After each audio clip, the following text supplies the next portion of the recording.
He is just around the corner, almost arriving at the Parliament buildings. A lot of expectation that the members of both houses have there, and even Kenyans at large, as she visits our country as for her second state visit. Last month she was in Uganda and makes her way to Kenya as her second state visit, just sort of trying to cement the bilateral relationships. I don't know, as we're just watching that, Muliro, very quickly, just tell us how significant cementing this relationship, especially in the East African community, is going to be for her, you know, as a first female president within the community. How is it going to help her solidify and affirm her position? In fact, she is going to be, this is the glue that East Africa needed. East Africa #2. It needed maybe a gender between up the clogged areas of diplomacy for our own first, actually. It is for our own political survival in her country, and also for the interests of Tanzania. There will be dividends for all members of EAC. And I think that's why she's being accorded all this fanfare and respect. And even the Kenyan government itself, President Uhuru, Kenya as a country, as we accord her this very publicized level. All right. We are also achieving our own image branding. All right. You can see there. You can see there President Samia Suluhu being received at Parliament by the two speakers of both the Senate and the National Assembly. What is currently going on is just a quick observation of protocol, as a few members of both houses are getting a chance to just say a word of hello and probably exchange a few pleasantries there, just to get a chance to also just warmly welcome her to the floor of the House, as she's going to make a historic address of this special sitting of both the Senate and the National Assembly. It's a few minutes past 2, and it's something that is happening that is unique, actually, for the country to receive the first female president. It has never happened before in our history as a country and in the East African community at large. So we're going to be handing you over to Parliament so that you can follow the live proceedings and also be part of this historic address by Tanzania's President Samia Suluhu Hassan. They're being escorted by speakers of both the National Assembly and the Senate, and members of both houses as they make their way into the chambers for this historic address that is coming on her last day of the 2-day state visit of the country. She will be wrapping this up as soon as the address is over, going back to her country. But a lot has emanated from the discussions she had with our very own president and also stakeholders from the business community regarding how to deepen the relationship between these two countries, Kenya and Tanzania, in terms of trade, and also right now what even we have been talking about here, the conversation now is going to center around leadership and her strategy going forward. So right about now, I'm going to be handing it over to my colleague Edward Kabasa at the Parliament buildings, just to also take us through what is expected ahead of this address. We have really been talking to I've been talking to Wilfred Muliro. Very quickly, Muliro, before we hand over, maybe how all right. So thank you so much, Wilfred Muliro, for your time and for also opening our eyes on this. Right now, I just want to hand over to Parliament so that we get the live proceedings of what is happening as President of Tanzania, Samia Suluhu Hassan, is addressing the joint sitting of Parliament this particular afternoon. My name is Safina Chengoma. Thank you so much for your time. I hand you over now to Parliament. Visiting dignitaries to address a joint sitting of the Parliament of Kenya. These dignitaries, they include probably the heads of state, visiting heads of state, or other such visiting dignitaries. They are permitted by the standing orders to address a joint sitting of Parliament. President Goodluck Jonathan, former president of Nigeria, did address a joint sitting of members of the National Assembly and members of Parliament, and after that the standing orders of Parliament were amended to allow a head of state or a visiting dignitary to address a joint sitting of Parliament.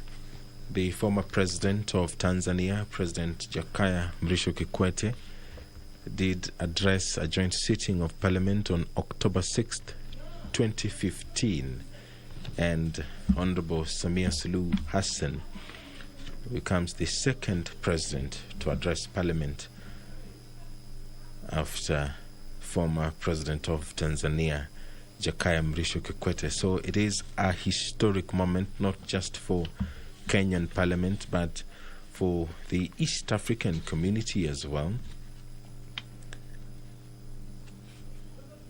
This address is also significant considering that some former members of Parliament, Kenyan members of Parliament, were elected to the East African Legislative Assembly, and there, alongside their counterparts drawn from Uganda, Rwanda, Burundi, Tanzania,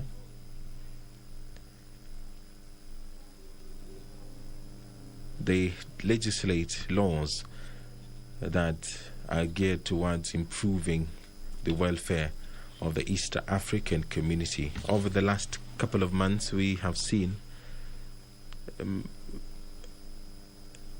leaders drawn from the East African community championing the growth of this bloc, advancing ideas that will enable facilitation of trade between these countries. The free flow of goods and people between these countries has also been a priority. And the Parliament of Kenya being at the forefront in legislating laws that will enable Kenya participate in matters trade and other bilateral relations with our neighbors. This address is significant, and we will be waiting to see what sort of proposals and suggestions will be issued by the President of Tanzania, who is on a 2-day state visit to the country. President Samia Suluhu Hassan arrived in Kenya yesterday, where she met President Uhuru Kenyatta at State House. The two leaders did pledge to foster good working relationships between the two countries, renewed cordial relations between the two countries.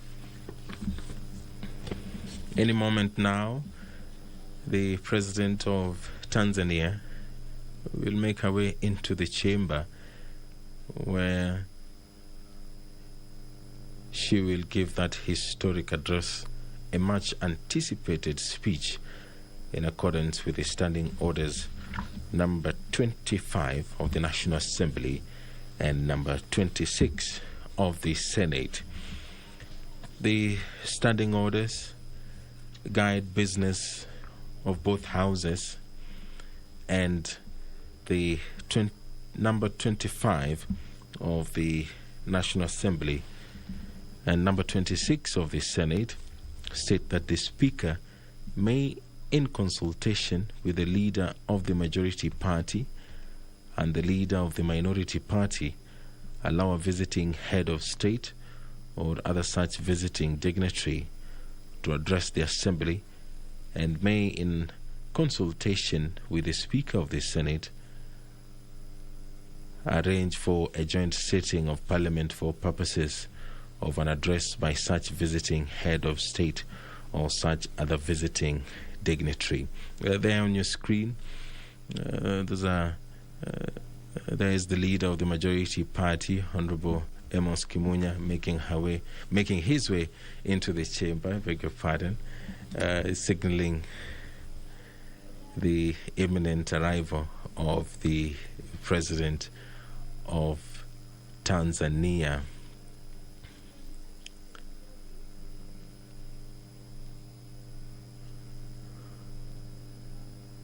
If you're just joining us, we are waiting for the convening of a joint sitting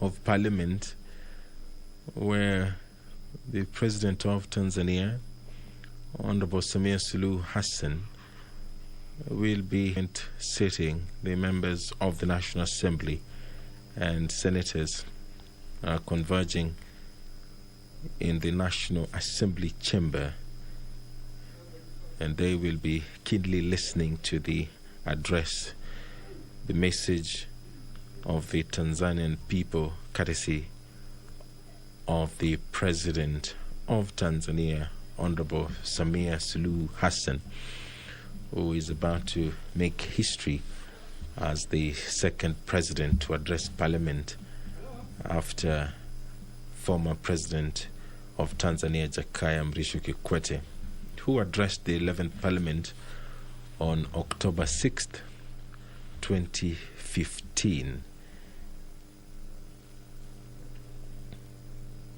The visiting Tanzanian president became the head of state following the demise of former President John Pombe Magufuli.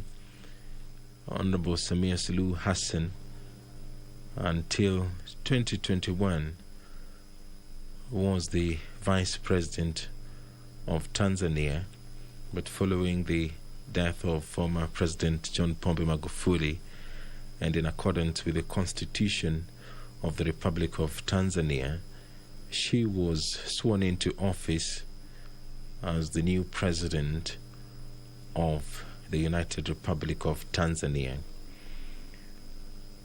Since then, she has stated severally that she intends to foster good working relationship with neighbors of Tanzania, among them Kenya. And this provides her another opportunity to stress that point, that Tanzania and Kenya will continue to foster good relationship and ensure that both countries enjoy the fruits of the East African community, a bloc that has been in existence for quite a while, but the real fruits of this particular bloc are yet to be achieved, but through cooperation and intense consultations, both countries, Kenya and Tanzania, are hopeful that those fruits will be seen sooner rather than later. So through this address, perhaps the two countries will cement that commitment, and we do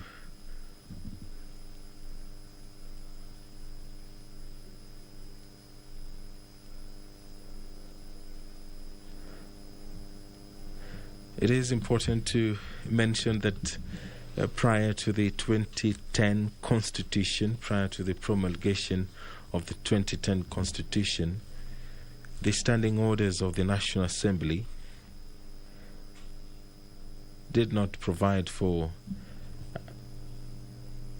an address by a visiting dignitary. But after the promulgation of the 2010 Constitution, and after the address by former Nigerian President Goodluck Jonathan to members of Parliament and senators, the standing orders of the National Assembly and the standing orders of the Senate were amended to accommodate visiting dignitaries. This include heads of state or other such visiting dignitaries to address the Assembly, and may, in consultation with the Speaker of the Senate, of course, this standing order speaks to a requirement by the Speaker of the National Assembly and that of the Senate to convene such a sitting. The both speakers did gazette the sitting, which is about to take place in the next couple of minutes.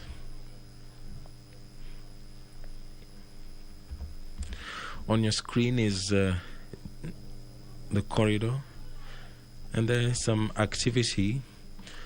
Sergeant at Arms, followed by the two maces of the National Assembly and the Senate, followed by the clerks of the National Assembly and the speakers of the National Assembly and the Senate, the President of the Republic of Tanzania, Honorable Samia Suluhu Hassan, flanked by Honorable Justin Muturi and Honorable Kenneth Makela Lusaka, is making her way into the chamber of the National Assembly to give a historic address. She becomes the second president to address Parliament after former President of Tanzania, Jakaya Mrisho Kikwete. Now, I will hand you over for this historic joint sitting of the Parliament of Kenya. My name is Edward Kabasa. Enjoy your viewing.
msikilizaji, nyimbo hizo zikipigwa pale, sijui hao mbendi wa wananini, maana zikipigwa hizo nyimbo kuna hisia fulani. Na tuombe. Ewe Mwenyezi Mungu, twakusihi ututazame kwa neema nyingi na baraka sisi watumishi wako ambao umeridhika kutuita kwa nyadhifa za uongozi katika jamhuri hii yetu.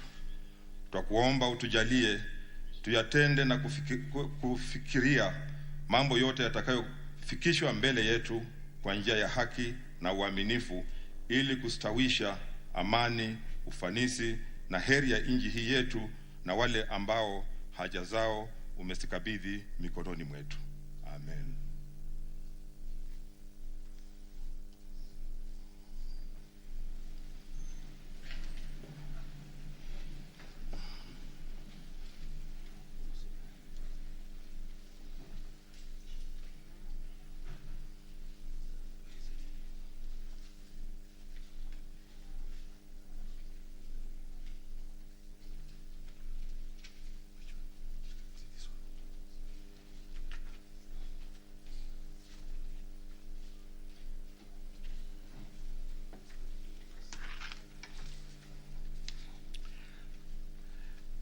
Mheshimiwa mtukufu Rais Samia Suluhu Hassan, Rais wa Jamhuri ya Muungano wa Tanzania, Spika wa Bunge la Taifa Mheshimiwa Justin Muturi, waheshimiwa wa Bunge, kuambatana na kanuni ya kudumu ya 25 aya ya kwanza ya kanuni za kudumu za Bunge la Taifa na kanuni za kudumu ya 26 aya ya pili ya kanuni za kudumu za Seneti zinazohusu hotuba za wageni mashuhuri, maspika wa Bunge walipokea ombi la kuhusu Mheshimiwa mtukufu Rais Samia Suluhu Hassan, Rais wa Jamhuri ya Muungano wa Tanzania, ambaye yuko hapa katika ziara rasmi ya kitaifa nchini Kenya, kuhutubia kikao cha pamoja cha Bunge. Waheshimiwa wa Bunge, maspika wa Bunge wakitia ombi hilo, wameitisha kikao hiki cha pamoja cha Bunge. Nilitoa arifa ya kikao hiki cha pamoja kupitia gazeti rasmi la serikali, arifa nambari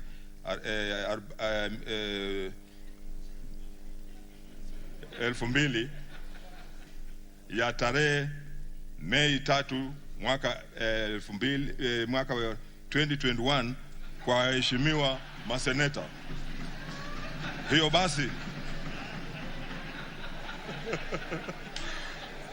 Hiyo basi waheshimiwa wa Bunge, kikao hiki maalum kimeitishwa kwa njia inayofaa. Asanteni sana.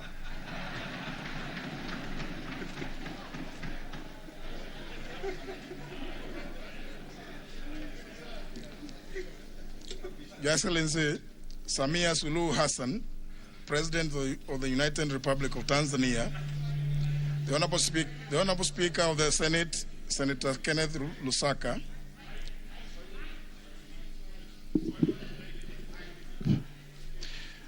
Honorable Members of Parliament, distinguished guests, ladies and gentlemen, pursuant to the provisions of Standing Order number 25, subsection 1 of the National Assembly Standing Orders, relating to address by visiting dignitaries, I received a request to accord an opportunity to Her Excellency Samia Suluhu Hassan, President of the United Republic of Tanzania, who is on a state visit to Kenya, on invitation by His Excellency Honorable Uhuru Kenyatta, President of the Republic of Kenya and Commander-in-Chief of the Kenya Defense Forces, to address our Parliament. Honorable members, having acceded to the request, the Speaker of the Senate and I convened this joint sitting of the Houses of Parliament. Subsequently, I gave notice to the joint sitting through Kenya Gazette Notice number 4199, dated 3rd of May 2021, to the members of the National Assembly. In this respect, honorable members, I also declare this joint sitting of the Houses of Parliament properly convened. Honorable members, may I recognize the delegation of cabinet ministers and senior officials from the United Republic of Tanzania who are accompanying Her Excellency, the President of the United Republic of Tanzania, and who are also present in Parliament this afternoon. May I also recognize Cabinet Secretaries and other senior officials from our government who are accompanying Her Excellency to Parliament today. These distinguished guests are seated in the Speaker's row, others in the diplomatic boxes and the Speaker's gallery. Please join me, honourable members, in welcoming them to Parliament in our usual way. Honourable members, distinguished guests, as you are aware, since independence up to until this afternoon, only one other visiting head of state has had the honour of addressing a joint sitting of the Houses of Parliament of the Republic of Kenya.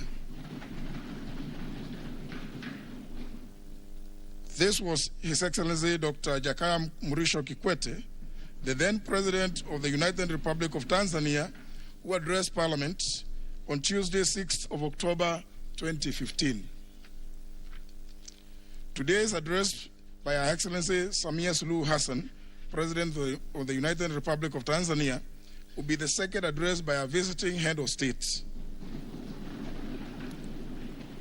Honourable members, this is a clear attestation of the deep and special relations that our two countries enjoy and the high esteem with which our Parliament holds the leadership and the people of the United Republic of Tanzania. Honourable members, it is now my honor and privilege to invite Her Excellency Samia Suluhu Hassan, President of the United Republic of Tanzania, to address this joint sitting of Parliament of Kenya. Welcome, Your Excellency.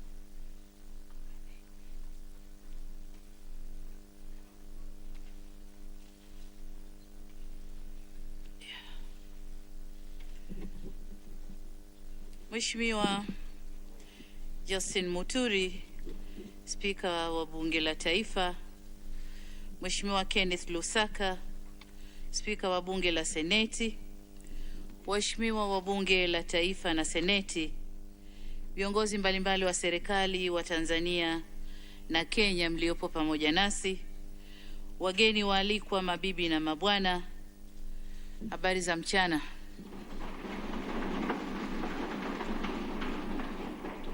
Waheshimiwa maspika, nianze kwa kumshukuru Mwenyezi Mungu mwingi wa rehema kwa kutujalia afya na uhai na kutupa kibali kilichotuwezesha kukutana hapa siku ya leo.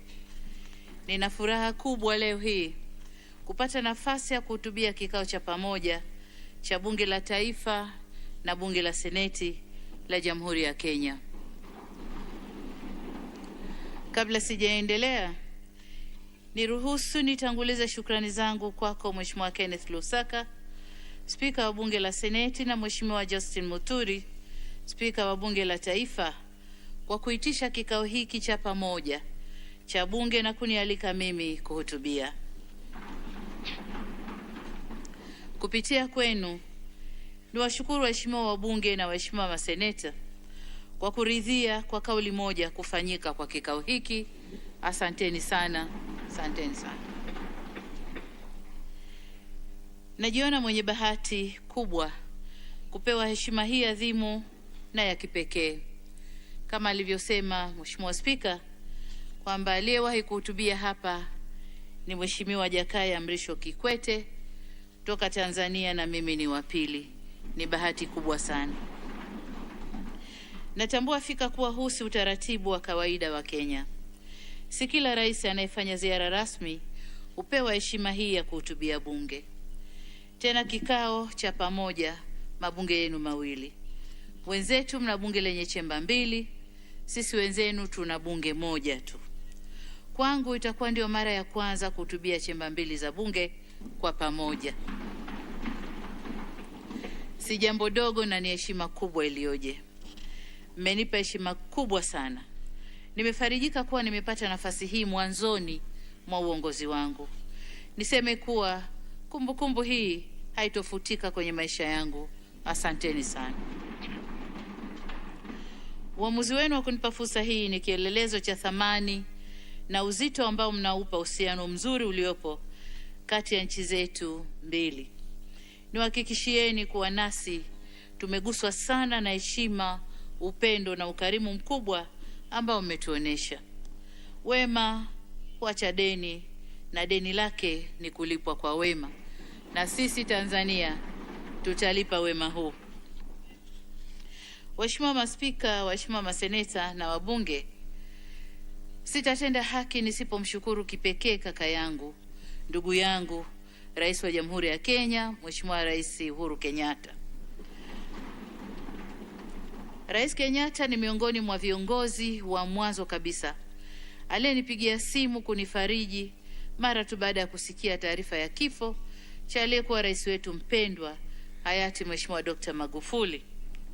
Kama haikutosha, hakusita kukatisha ratiba yake na kuweza kufika yeye binafsi kushiriki nasi katika msiba wa kitaifa kule Dodoma. Siku ile alitufariji sana kwa maneno yake na salamu zake za buriani kutoka kwa wananchi wa Kenya. Hatutasahau pia kwa kitendo chake cha kutukumbusha umuhimu wa kuheshimu dini na imani za wengine.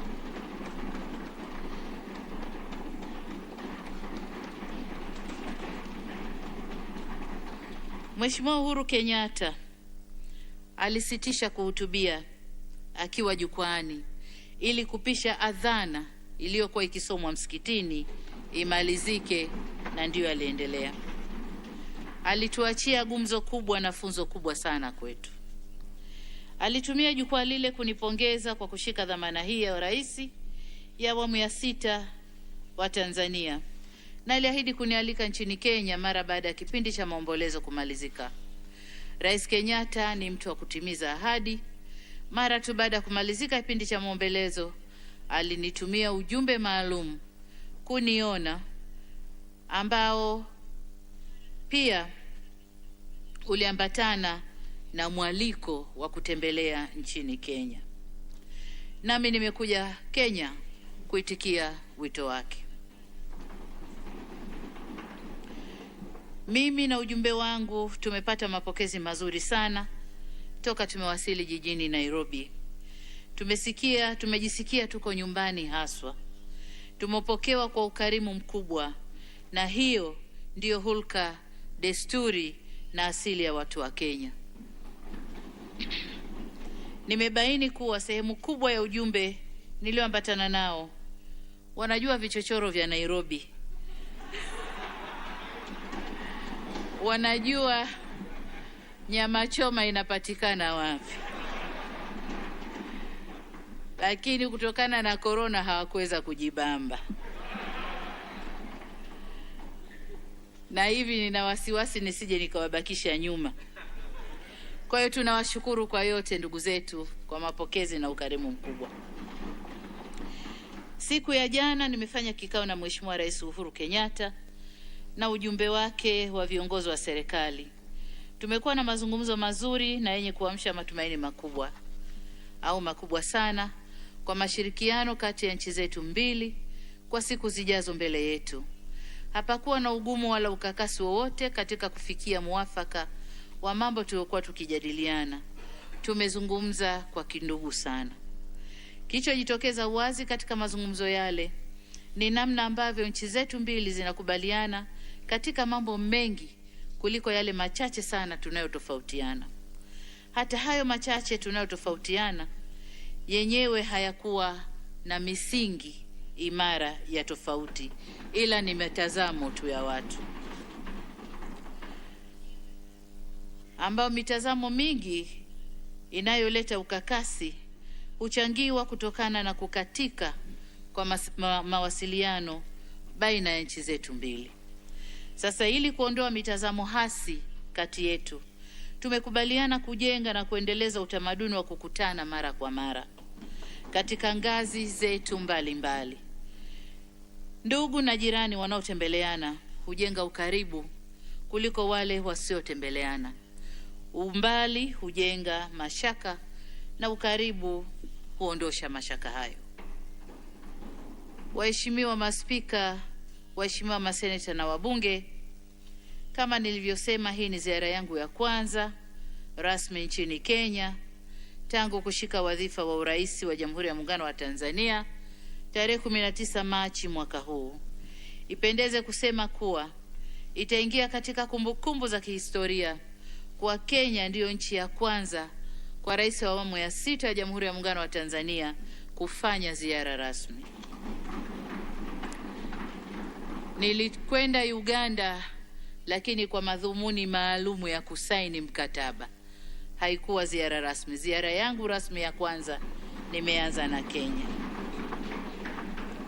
Kwa lugha nyingine, mguu wangu wa kwanza kutoka nje kwa ziara rasmi umeanza Kenya.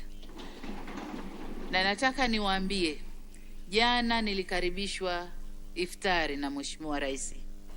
Lakini wakati tuko kwenye iftari na baadaye chakula cha usiku, kulikuwa kuna dua nyingi sana zimesomwa, na baada ya kumalizika dua mvua ikanyesha. Ilikuwa baraka kubwa sana. Mungu ameweka baraka kwenye ziara yangu na yale yote ambayo tumezungumza. Kwa hiyo tumshukuru Mungu. Uamuzi wangu huu wa kuja Kenya kwa nchi ya kwanza si wa bahati mbaya, bali ni wa makusudi. Busara inaelekeza kuwa ukiwa mpangaji mpya kwenye eneo lazima ujitambulishe kwa majirani. Nami kwa sababu ni mpangaji mpya kwenye hizo nafasi, nimeonelea nije kwa majirani kujitambulisha, na nimeanza na jirani wa Kenya ambaye ni jirani ndugu. Nilipata mialiko mingi lakini nikasema nianze hapa. Nimeanza Kenya si kwa sababu ni karibu kijiografia, bali ni kwa sababu ya umuhimu na nafasi ya Kenya kwa Tanzania. Uhusiano wa Tanzania na Kenya ni wa kipekee sana. Ni uhusiano uliofungwa katika mafundo matatu. Fundo la kwanza ni udugu wa damu kati ya wananchi wetu wa pande mbili ambao hauwezi kutenganishwa na mipaka ya kuchorwa kwenye ramani.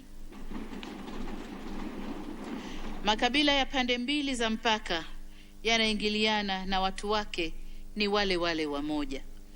Tanzania inapakana na nchi 8, lakini ni nchi ya Kenya pekee ndiyo ambayo tuna jamii nyingi au nyingi zaidi zilizopo katika pande mbili za nchi zetu. Kwenye ukumbi huu wa Bunge, nadhani ndani hapa kuna wakina Otieno, kuna wakina Boke, kuna wakina Namelok kama ilivyo Tanzania. Lakini pia kuna akina Kilonzo na akina Kioko kama ilivyo Tanzania.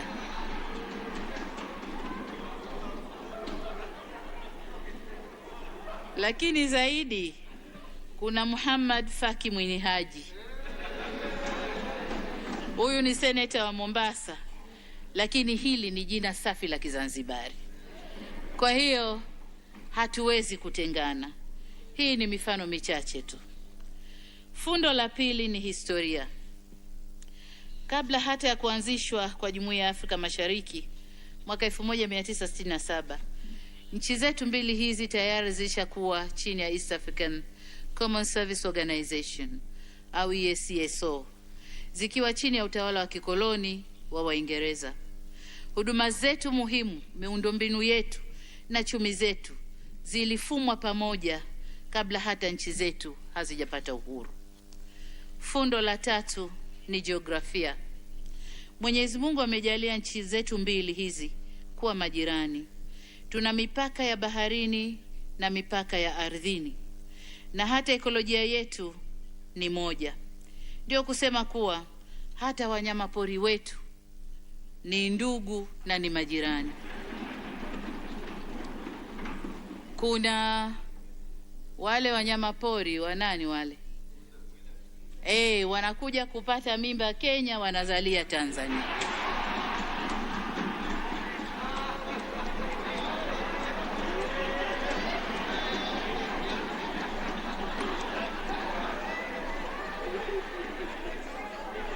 Sasa ingekuwa wanyama wana uraia, wangekuwa raia wa wapi?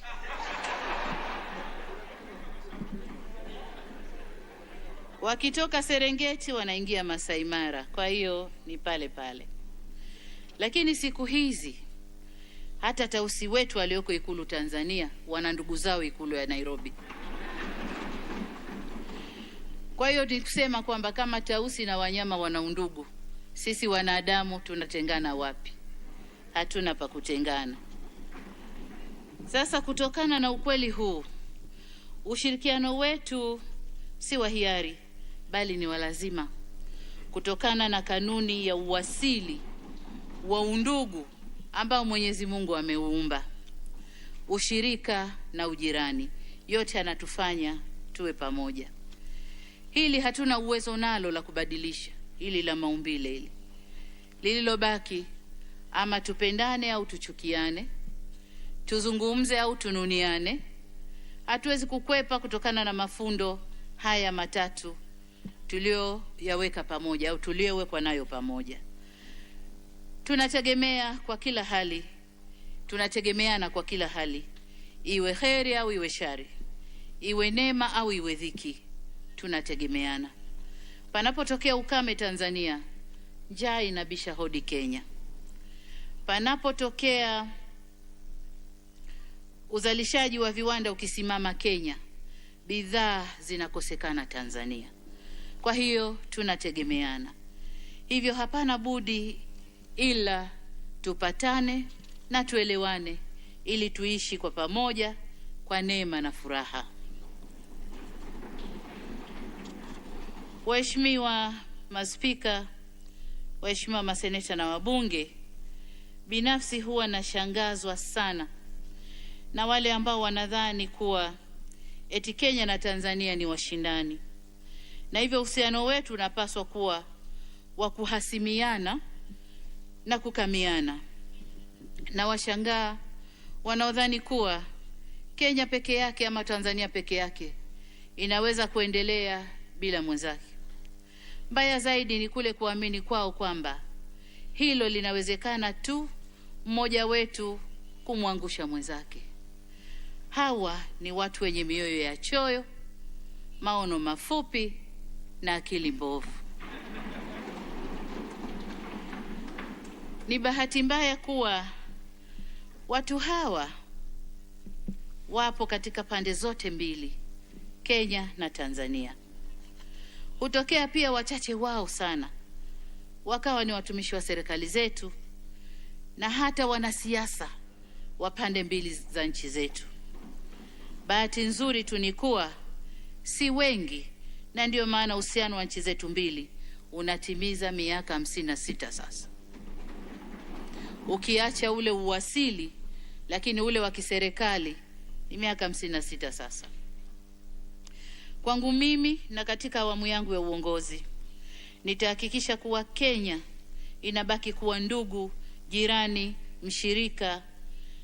mshirika wa mkakati na mbia. Kenya ni nchi ya 5 kwa nchi zinazoongoza kwa uwekezaji nchini Tanzania, na ndio nchi ya kwanza ndani ya Afrika inayoongoza kwa uwekezaji nchini Tanzania. Nyuma ya mataifa makubwa kama Uingereza, Marekani, China na India inakuja Kenya. Takwimu za kituo chetu cha uwekezaji zinaonyesha kuwa hadi kufikia Machi 2021 kuna miradi mingi tu ya Kenya inatekelezwa Tanzania, kama 513 kutoka Kenya ambayo inatekelezwa Tanzania na kutoa ajira kwa Watanzania 51,087 na kuchangia mapato ya kiasi cha dola za Kimarekani bilioni 1.7. Sekta zinazoongoza kwa uwekezaji kutoka Kenya ni uzalishaji viwandani, usafirishaji, kilimo, huduma, benki, ujenzi, rasilimali watu, madini, utalii na mali asili. Kutokana na uhusiano wetu mzuri, kampuni za Tanzania zimewekeza nchini Kenya, lakini tumekuja kwa uchache sana.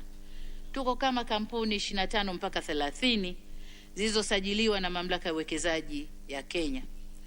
Miradi hiyo ina thamani ya shilingi bilioni 19.33 za Kenya na kutoa ajira kwa raia kama 2642. So Tanzania tuna deni kubwa kuja Kenya, lakini pamoja na gap hiyo tulionayo au mapungufu hayo tulionayo, bado tunawaalika Wakenya wengi zaidi waje Tanzania kuwekeza. Na tunawaalika kwa sababu Tanzania ina mambo mengi, ina rasilimali za kutosha, madini ya kutosha, ardhi kubwa na mambo mengi mengine. Tunakosa mtaji. Kenya mna mtaji wa kutosha. Karibuni Tanzania. Dhamira yangu ya kuja nchini Kenya ni kuzungumza nanyi na kuona ni kwa namna gani Watanzania nao wataweza kufanya vizuri zaidi nchini Kenya. Mbali na uwekezaji, ushirikiano wetu kwenye sekta ya biashara nao ni mkubwa na umeendelea kushamiri siku hadi siku. Usafirishaji wa bidhaa za Tanzania kwenda Kenya umeongezeka kutoka shilingi za Kitanzania bilioni 390.6 mwaka 2017 hadi shilingi za Kitanzania bilioni 526.3 mwaka 2020. Kwa upande wa Kenya, nayo iliongeza kiwango cha kuuza bidhaa zake nchini Tanzania kutoka shilingi za Kitanzania bilioni 420 mwaka 2017 hadi shilingi za Kitanzania bilioni 571 mwaka 2020. Takwimu hizi zinatusuta sisi viongozi na wanasiasa. Zinatuonesha kuwa wananchi wa nchi zetu mbili daima wako hatua mbele yetu. Wanafanya biashara zao kwa ubunifu mkubwa, lakini sisi tunang'ang'ana na sheria na vikwazo na mambo kama hayo, na tunawavuta nyuma kidogo. Ni wakati sasa wa sisi viongozi kubadilika. Tuwe daraja la kuunganisha watu wetu na sio tuwe kikwazo au vikwazo kwao. Mimi na ndugu yangu Rais Uhuru Kenyatta tumekubaliana kuweka utaratibu madhubuti wa kuzuia na kukabiliana na zile pirika pale zinazotokea katika mipaka yetu wakati wa kuvusha biashara kwenda na kurudi katika nchi zetu mbili. Waheshimiwa Spika, waheshimiwa maseneta na wabunge, mashirikiano ya uwekezaji na biashara ni sehemu tu ya mashirikiano mazuri kati ya nchi zetu. Utalii ni eneo jingine ambalo tunapaswa kushirikiana sana. Kama nilivyogusia, ekolojia zetu zinaingiliana. Vivyo hivyo ukaribu wa vivutio vyetu vya utalii na vyenyewe vinaingiliana. Tunayo nafasi ya kunemeka pamoja ikiwa tutashirikiana katika sekta hii kuliko kushindana.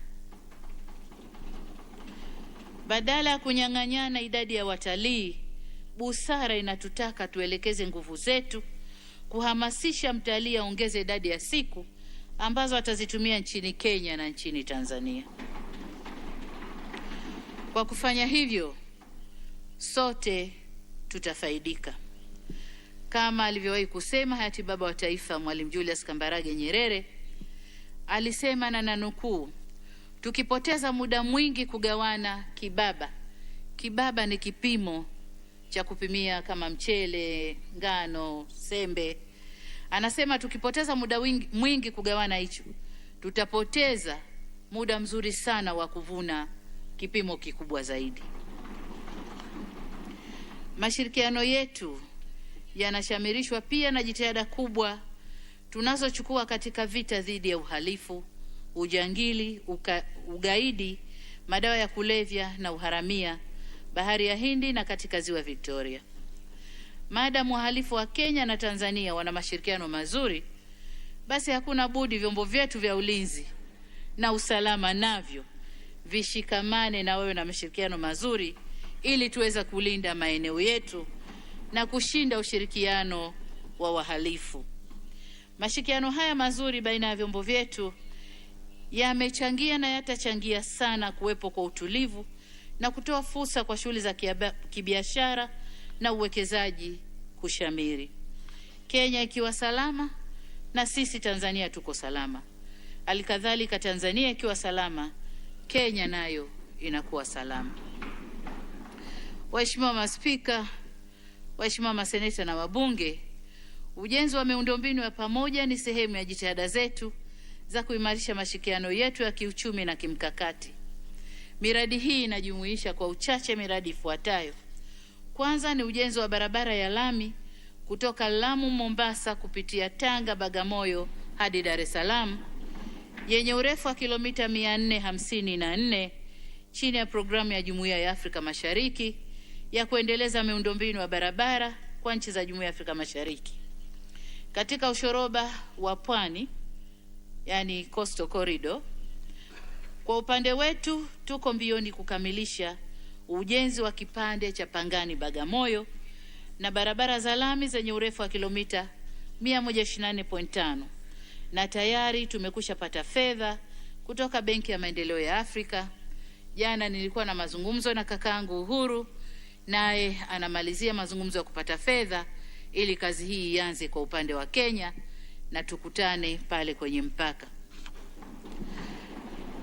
Mradi wa pili ni barabara ya Arusha Holili Taveta Voi yenye urefu wa kilomita 260.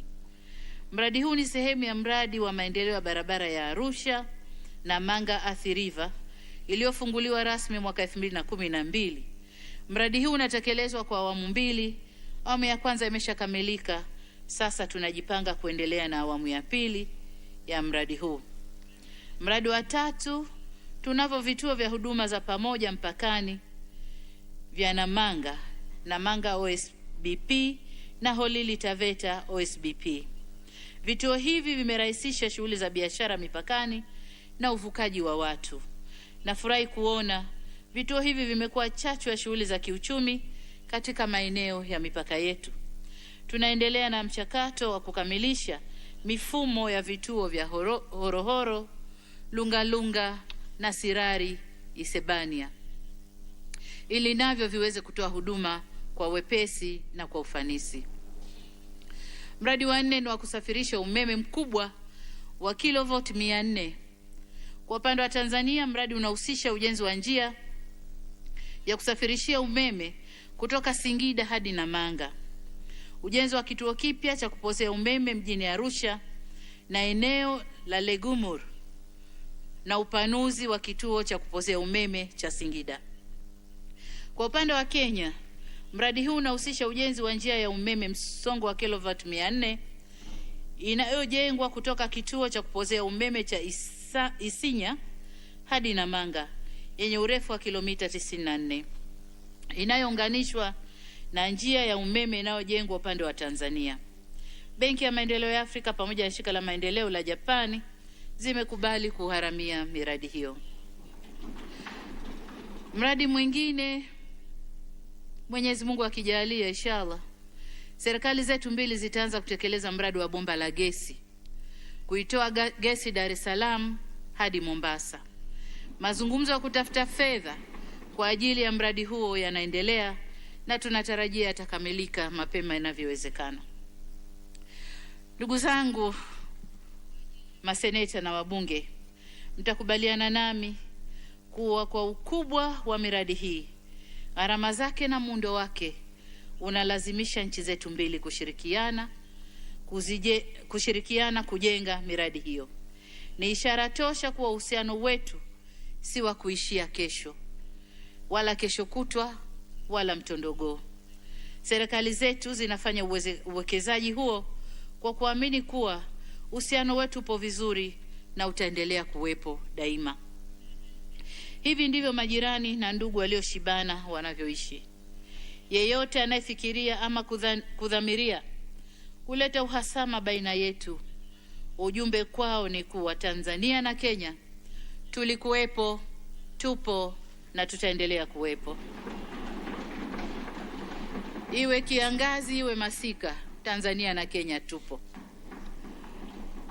Waheshimiwa maspika, waheshimiwa maseneta na wabunge, sote tunafahamu kwamba dunia inakabiliwa na janga kubwa la ugonjwa wa korona ambalo limeathiri kasi ya ukuaji wa uchumi wa nchi zetu na limepelekea kwa sehemu kubwa kutulazimisha kubadili mfumo wetu wa maisha. Nilikuwa naongea asubuhi na wafanyabiashara, nikawaambia hivi tunavyoishi sasa hivi wote tumeziba midomo na pua. Huko nyuma kabla kuja corona na kule vijijini kwetu, mtindo huu tulikuwa tunawafanyia mbuzi tunavyowapeleka kwenda kula, ili wasile mazao ya watu njiani, tunawafunga. Leo corona imebadilisha mfumo wa maisha, wanadamu ndio tunajifunga. Huyu ni adui kwetu. Tunatambua kwamba kila nchi ikiwemo Tanzania imejiwekea utaratibu wa kupambana na janga hili kulingana na mazingira yake mahsusi na hali ya kusambaa kwa ugonjwa huo katika nchi hizo. Niliwaeleza Watanzania katika hotuba yangu katika bunge la nchi yetu, na napenda kurejea hapa kwamba sisi Tanzania sio kisiwa. Tunaishi kama sehemu ya familia ya jumuiya ya kimataifa. Kwa maana hiyo, kupitia kamati ya wataalamu niliyoiunda, tumeanza mchakato wa kutafakari mbinu zaidi za kukabiliana na janga hili. Wakati tunaendelea kusubiri mapendekezo ya wataalamu na hatua za kuchukua, tahadhari zote ikiwemo kusitisha baadhi ya safari kwenye maeneo ya milipuko zinachukuliwa. Kwa vyovyote vile itakavyopendekezwa, jambo ambalo nina hakika nalo ni kwamba lazima tushirikiane na jirani zetu ikiwemo Kenya katika kukabiliana na janga hili. Mapambano dhidi ya janga hili yanapaswa kutuleta pamoja na sio kutufarakanisha. Ni imani yangu kwamba tukiweka jitihada zetu na maarifa yetu pamoja, basi tutakabiliana na janga hili bila uoga na tutashinda, na maisha ya wananchi yetu yataendelea kuwa ya kawaida huku tukichukua hadhari za kutosha. Waheshimiwa Spika, waheshimiwa maseneta na wabunge, hatuwezi kuelezea uhusiano wetu mzuri bila kutambua au vizuri bila kutambua uhusiano wa mabunge yetu ya nchi mbili. Umekuwa ni uhusiano mzuri wa majira yote. Nitumie fursa hii kufikisha kwenu shukrani za dhati na salamu kutoka Bunge la Jamhuri ya Muungano wa Tanzania na Watanzania wote kwa kuungana nasi na kutufariji katika kipindi kigumu cha msiba wa hayati mpendwa wetu Rais Dr. John Pombe Magufuli. Mlitufuta machozi na mlitufariji sana. Tuliguswa sana na uamuzi wa Bunge la Senate kupitia kikao chake cha tarehe 24 Machi 2021 kujadili na kusajili kwenye kumbukumbu za Bunge salamu maalum za rambirambi kufuatia kifo cha hayati Dr. Magufuli. Tunawashukuru sana. Nafahamu pia viongozi wa mihimili mitatu ya serikali ya Kenya, ukiwemo wewe Mheshimiwa Spika na Mheshimiwa Spika wa Bunge la Seneti, Mheshimiwa Kenneth Lusaka, mlitembelea makazi ya balozi wetu kutoa salamu za pole. Sisi wa Tanzania tulifarijika sana kwa kuwa nasi wakati wa majonzi. Hatuna la kuwalipa ndugu zetu wa Kenya zaidi ya kusema Mungu awabariki sana. Wakati wa msiba na dhiki ndio wakati unapomjua ndugu yako wa kweli na jirani zako wa majira yote. Mlitudhihirishia bila chembe ya shaka kuwa ninyi ndugu zetu wa shida na raha. Asanteni sana. Ndugu zangu wa Bunge, sisi ni wafuatiliaji wakubwa wa mikutano ya Bunge la Kenya. Mimi binafsi huwa napenda kusikiliza Bunge la Kenya.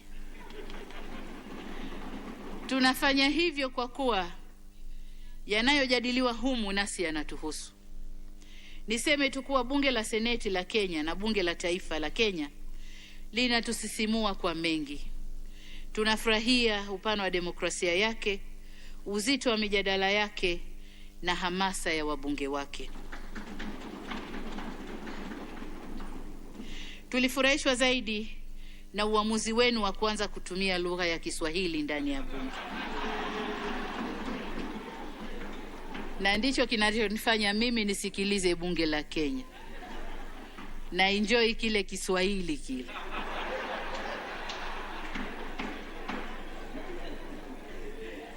Kiswahili chenu kina vionjo vingi, kuna vionjo vyake ambavyo peke yake ni burudani tosha kusikiliza. Nilikuwa namsikiliza Mheshimiwa Spika anavyoshindwa kutaja namba za miaka kwa Kiswahili. Lakini inafurahisha kwamba mlishatunga kanuni za bunge kwa Kiswahili na mkamwalika Mheshimiwa Job Ndugai kuja kuzindua kanuni zile tarehe 31 Oktoba 2019. Hii inatia moyo kwamba tuko pamoja na kweli mnataka kutumia Kiswahili, lakini hatua kwa hatua. Rai yangu kwenu ni kuomba mtusaidie kulea uhusiano wetu mzuri, ndugu zangu wa bunge. Nasema hivyo nikitambua kuwa ninyi ndio wawakilishi wa wananchi na ndio sauti yao wananchi wa Kenya. Ninyi ndio wenye dhamana ya kutunga sheria na kushauri serikali juu ya mwelekeo wa sera na kuongoza wananchi wenu waliowachagua. Dhima yenu katika kukuza ushirikiano baina ya nchi zetu mbili ni kubwa sana. Mna uwezo mkubwa wa kuamua kasi ya ushirikiano wetu iwe ya haraka ama ya kusuasua kwa aina ya sheria mtakazozitunga na sera mtakazozipitisha. Dira na mwelekeo wa serikali ya awamu ya 6 ninayoiongoza ni kudumisha mazuri ya awamu zilizopita, kuyaendeleza mema yaliyopo na kuleta mazuri mengine mapya. Hivyo nimekuja kuahidi kuwa chini ya uongozi wangu, mimi na wenzangu katika serikali ya Jamhuri ya Muungano wa Tanzania tutafanya kila linalowezekana kuimarisha uhusiano kati ya nchi zetu mbili. Kama kuna linalolegalega au uhusiano wetu kama unasuasua, basi nimekuja hapa Kenya ili kupakazia. Nimekuja Kenya ili kukazia yale ambayo yamelegalega, na nimekuja kuyanyoosha yale ambayo yalikuwa yamejipinda pinda hivi. Leo mtasoma Kiswahili. Waheshimiwa Maspika na waheshimiwa maseneta wa Bunge, Tanzania na Kenya ni wanachama na waasisi wa Jumuiya ya Afrika Mashariki. Nchi zetu mbili ndizo zenye eneo kubwa kijiografia na idadi kubwa ya watu na milango pekee ya bahari kwa nchi zingine za Afrika Mashariki. Ukweli huu unakuja na wajibu na dhima kubwa kwa nchi zetu mbili. Uhusiano wa nchi zetu mbili ukishamiri, Afrika Mashariki nzima itashamiri. Biashara kati yetu ikistawi, Afrika Mashariki nzima inastawi. Hivyo basi, hatuna budi nchi zetu mbili kutambua wajibu wetu na dhima yetu hiyo kwa upande huu Mungu alikotuumbia Afrika Mashariki. Tunapaswa tutambue kuwa kila mara tunapotokea kuelewana, kila mara panapotokea kutoelewana kati yetu, tunadhoofisha Jumuiya ya Afrika Mashariki. Bila kukusudia, tunajikuta pia tunaathiri kasi ya utangamano wa Afrika Mashariki. Hivyo hatuna budi kuendelea kuelewana. Nikiri kwamba kuna nyakati ambapo ushirikiano wa Afrika Mashariki ulijaribiwa, ambapo baadhi ya matukio, kauli na vitendo vyetu viliweka majaribuni mahusiano yetu na kuupima uimara wa dhamira zetu za kuendelea na safari yetu ya utangamano. Ninachofarijika ni kwamba katika nyakati zote hizo, kwa busara za viongozi waliotutangulia na kwa uimara wa mafundo wa uhusiano wetu, tulishinda na dhamira yetu iliimarika zaidi. Uchungu wowote uliojitokeza pale ambapo tulijaribiwa ulikuwa ni uchungu wa uzazi na sio uchungu wa maradhi, kwa maana kwamba uchungu wa uzazi unaishia kupata mtoto na unaleta furaha kwenye familia, lakini uchungu wa maradhi unaishia kwenye kifo. Kwa hiyo sisi tunapokerana huo uchungu wa uzazi, tukae tuzungumze na tupate mtoto wa amani, tuendelee na uhusiano wetu. Niwahakikishie kuwa mimi na wenzangu nchini Tanzania tutafanya kila linalowezekana ili uhusiano wetu uzidi kung'aa, na kwa kufanya hivyo tung'arishe ushirikiano wa Afrika Mashariki. Tanzania itaendelea kuwa jirani mbia na rafiki mwaminifu wa Kenya na mwanachama mwadilifu na wa kutumainiwa ndani ya Jumuiya ya Afrika Mashariki. Jitihada zangu na wenzangu katika serikali ninayoiongoza zitaelekezwa katika kuimarisha ushirikiano wetu ndani ya jumuiya yetu. Tutaelekeza jitihada zetu katika kutafuta majawabu palipo na changamoto, kufufua fursa palipo na vikwazo na kuleta matumaini palipo na mashaka. Tutafanya hivyo kwa kuamini kwa dhati kabisa kuwa wana Afrika Mashariki hatima yetu imefungamana, nasi hatuna budi tufungamane. Ombi langu kwenu waheshimiwa wabunge, kama nilivyosema awali, mtusaidie kutimiza azma hiyo.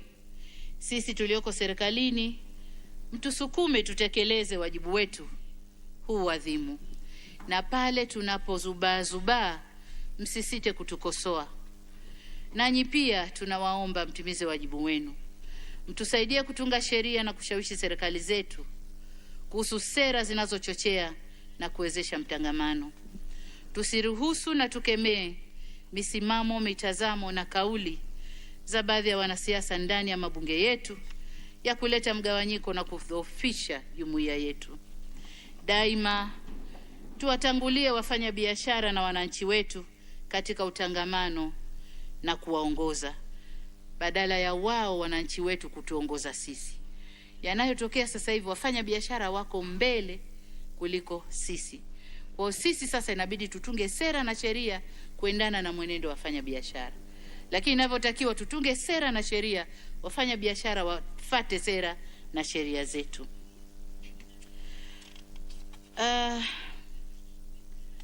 Nasema hayo kwa sababu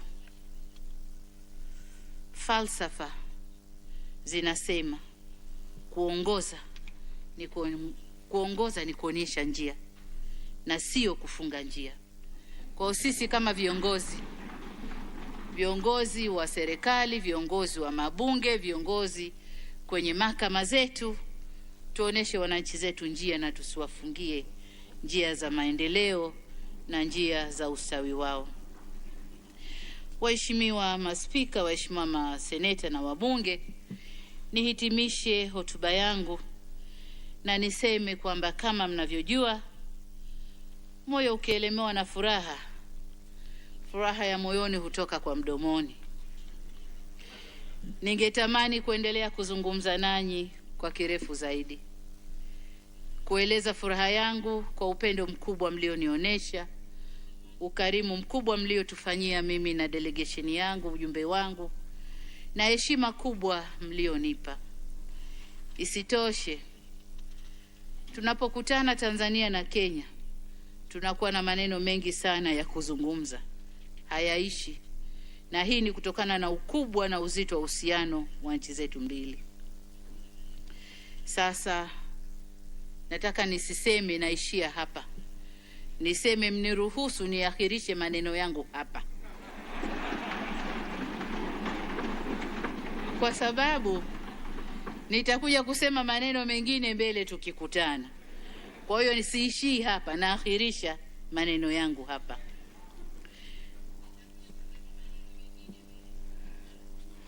Tunapokutana Watanzania na Wakenya, kuna mambo mengi.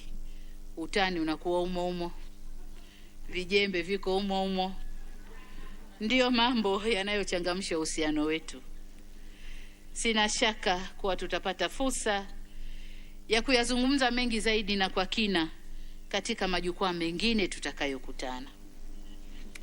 Nitumie fursa hii kumshukuru kwa mara nyingine tena, kuwashukuru waheshimiwa maspika kwa mara nyingine tena kwa kunikaribisha, lakini nimshukuru Mheshimiwa Uhuru Kenyatta kwa mwaliko wa kuniomba mimi kufanya ziara hii rasmi ya kiserikali nchini Kenya. Nataka nikuthibitishie kwamba ziara hii tumevuna mengi na makubwa sana. Mengi na makubwa sana. Imefungua milango mingi sana. Lililobaki mtusimamie kwenye utekelezaji. Lakini nami nimemwalika Mheshimiwa Uhuru Kenyatta aje Tanzania. Tanzania mwaka huu Disemba tunatimiza miaka 60 ya uhuru. Kwa hiyo nimemwalika Mheshimiwa Uhuru Kenyatta aje kwenye sherehe hizo kama mgeni wetu maalum.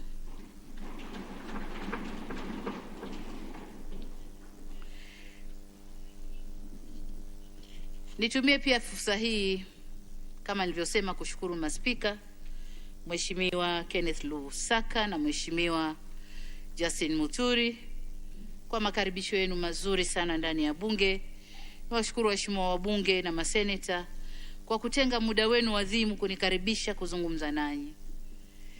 Kupitia kwenu niwashukuru ndugu zetu wananchi wa Kenya kwa mapokezi mazuri waliotupatia. Tunaondoka Kenya na kumbukumbu nzuri ya ziara hii na shauku kubwa ya kurudi tena siku zijazo. Hii ni ziara yangu ya kwanza nchini Kenya na waahidi haitakuwa ya mwisho. Na kwa maana hiyo niseme udumu udugu wa Kenya na Tanzania, wadumu viongozi wetu. Mungu aibariki Jamhuri ya Kenya. Mungu aibariki Jamhuri ya Muungano wa Tanzania, na asanteni sana kwa kunisikiliza. Asanteni sana.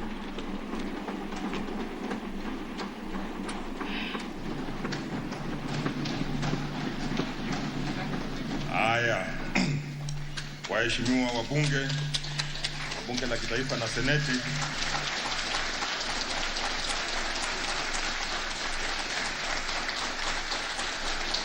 Mheshimiwa mtukufu Rais wa Jamhuri ya Muungano wa Tanzania, Spika wa Bunge la Taifa, waheshimiwa maseneta, waheshimiwa wabunge Bunge la Taifa, ni wakati sasa wa kuahirisha kikao cha Seneti kuahirishwa hadi kesho Alhamisi tarehe 6 Mei mwaka wa 2021 saa 4 asubuhi katika ukumbi wa Seneti. Asanteni sana.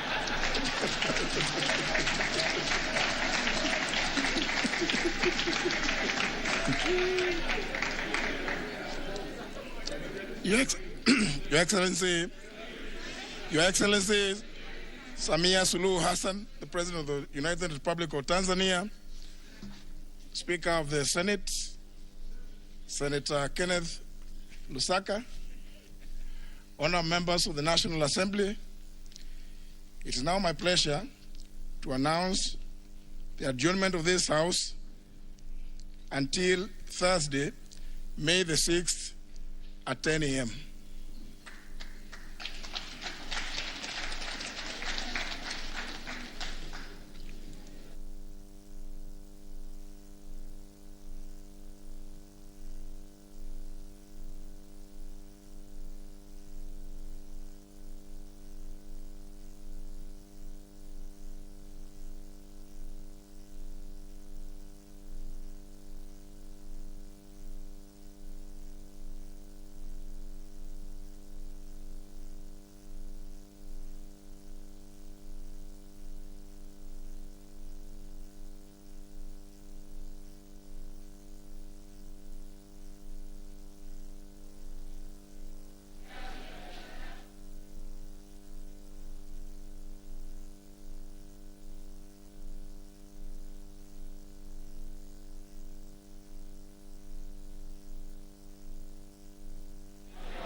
tonight on KBC Channel 1. I know it's going to be difficult for you because you don't